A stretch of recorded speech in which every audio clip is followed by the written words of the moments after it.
Thank you for watching OpenLine. We're going to continue our conversation with Jennifer Hill. She is the Vice President of Policy and Programming for the Nashville Public Education Foundation. They are in the midst at the table with state lawmakers talking about how to adjust how we allocate funds for state funding for our public schools. So certainly an interesting topic tonight. I wanted to ask you, Jennifer, in addition, we've talked a lot about teachers, and rightfully so. That is obviously a huge part of the formula, but obviously you need administrators in a school too, and I imagine the BEP doesn't fully encompass all of the needs for a district when it comes to the administration as well. That's correct, Chris. I mean, as we mentioned earlier, that administrator salaries included in BEP are generated off a ratio.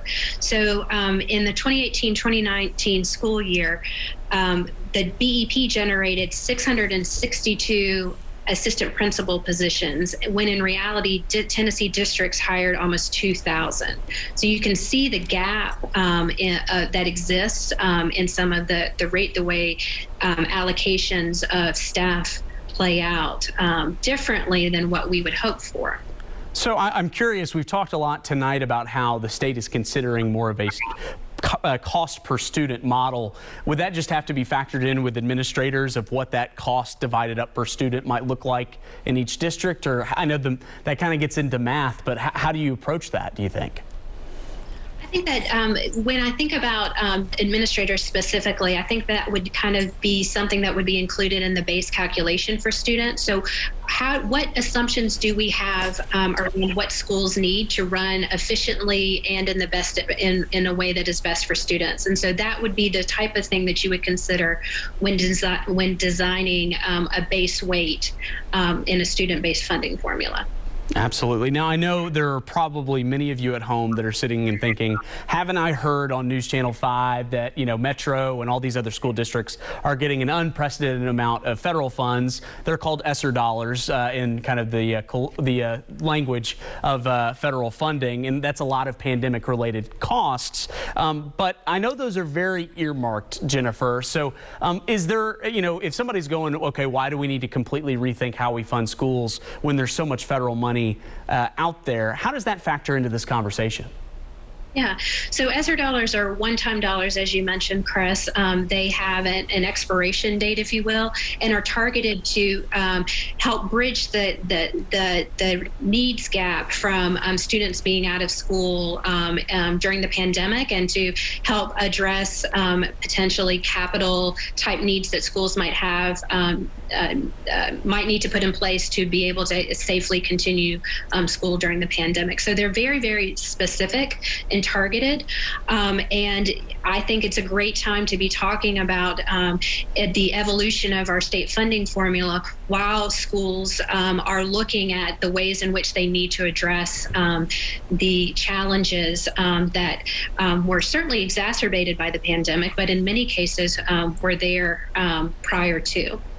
Absolutely. And of course, if it's one-time dollars, it's impossible to predict or budget, for something that is just a one-time payment. I'm sure that factors in for school districts too.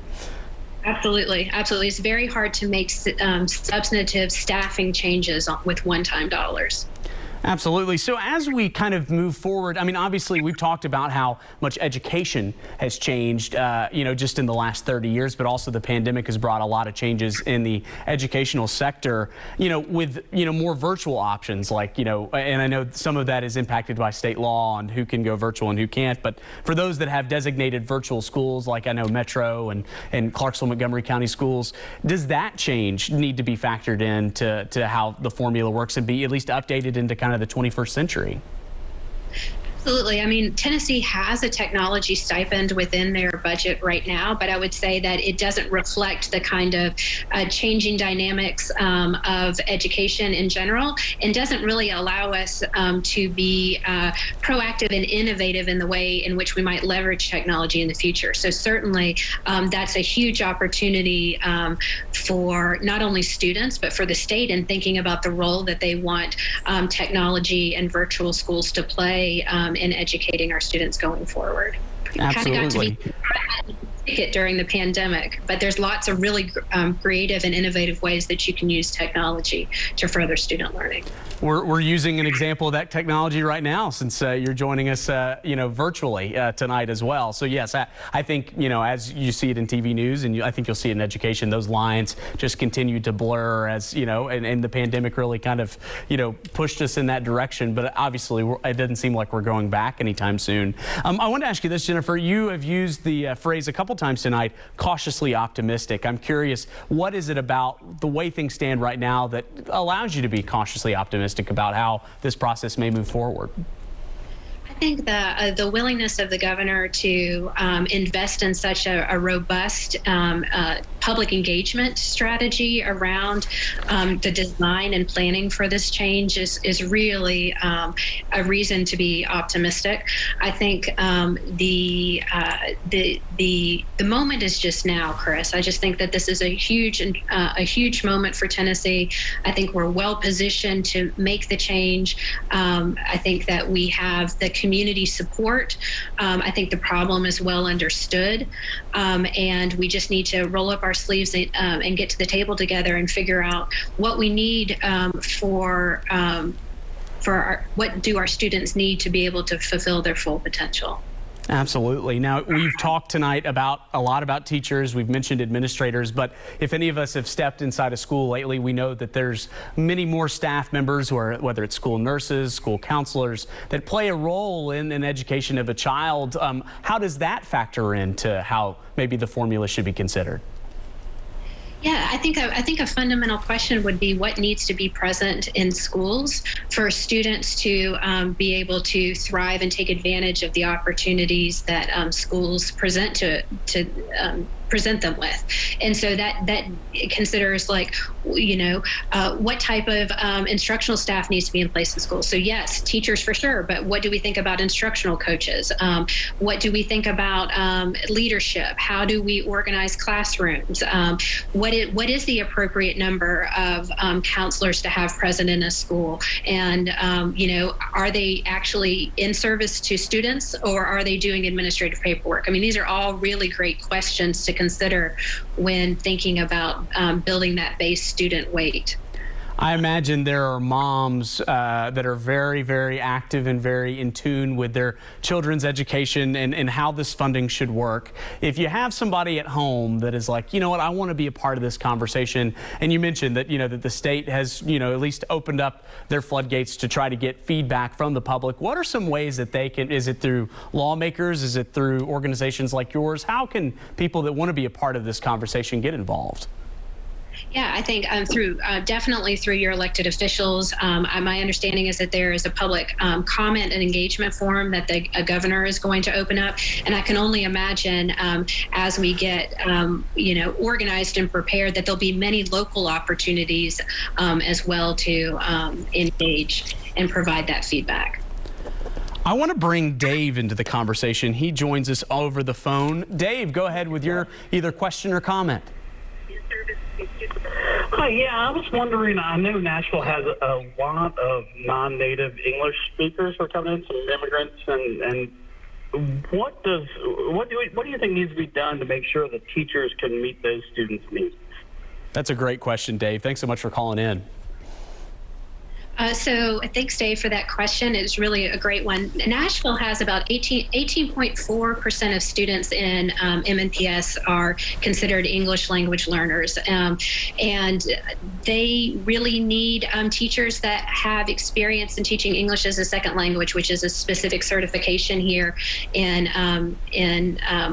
the state of Tennessee, and they need opportunities to receive and have materials in their native language as well. There's lots of supports, lots of research about what benefits English language learners as they go through our school system, but our funding formula doesn't take into account those additional type of curricular resources or opportunities that may benefit EL students.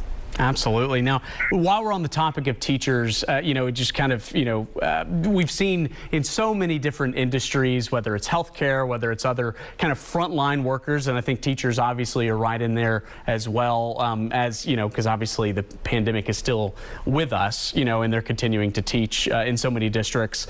We talked a little bit about burnout earlier, but, do you think there is a potential reality as the burnout rate continues that, increased salaries for teachers will just be partially a necessity to be able to keep public schools open, and how that maybe even needs to factor in to the conversation with this?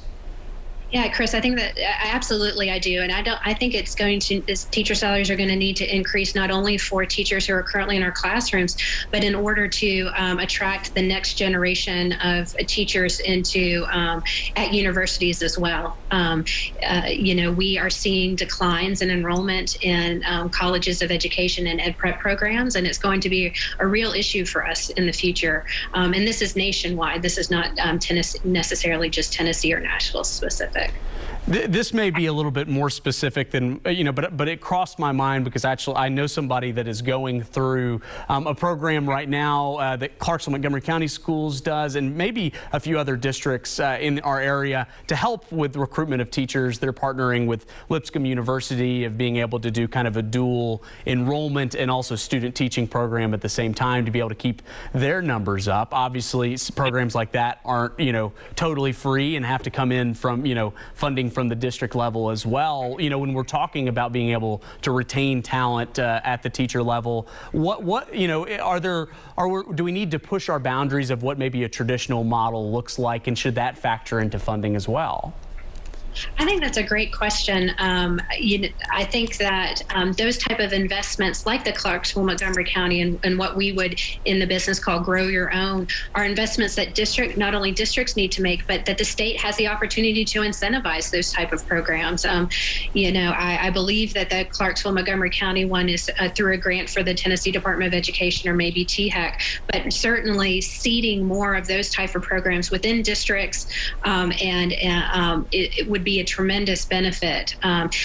When you do those type of programs, the paraprofessionals that are participating in them, the teachers that are going through a rapid acceleration, they know the students already, and it's a great pipeline that we should be investing in as a state, regardless of whether or not that it comes through a student-based funding formula. Absolutely. Now, we've touched on this some, but I wanted to circle back to it. Is at this point what we consider the BEP, the existing funding model, if you're just joining us tonight, because we've used that acronym quite a bit, wanted to make sure everybody knew what that was. But is the BEP worth salvaging at this point? Are there adjustments to be made, or in your mind, should this just be kind of a clean slate and start the formula over? That's a really tough question. I think that the BEP could be salvaged if we were regularly implementing the recommendations of the BEP Review Committee. So the BEP has a process to evaluate the effectiveness of the BEP and where it might be not meeting the needs of Tennessee students, but we are not regularly adopting those recommendations. So if we were interested in salvaging it, that's a great place to start. I do think that there is a time to move to, and this, in my opinion, is the time to move to a student-based funding formula. And so I am, excited and optimistic that we can get there this time. Give us, Jennifer, a little bit of a ground view when it comes to, what the thoughts are on whether BEP is salvageable or a new system. Obviously, from Nashville's perspective, maybe that's advantageous. Do you think that's advantageous even for some of our smaller counties as well? I really do. I think that when you talk about the needs that students have and you ground funding in what the learner needs, that it benefits all counties. I think the challenge, as we spoke earlier, is figuring out how to share the responsibility of local funding across such a diverse set of counties as Tennessee has. Absolutely. And I know that will be a part of the conversation as we move forward, both in our conversation tonight, but then also up on Capitol Hill as they review what all needs to be done. We have to fit in another break. A reminder, if you'd like to call in a question like Dave had a great one earlier, you can do so by calling the number on your screen, and we'll be right back.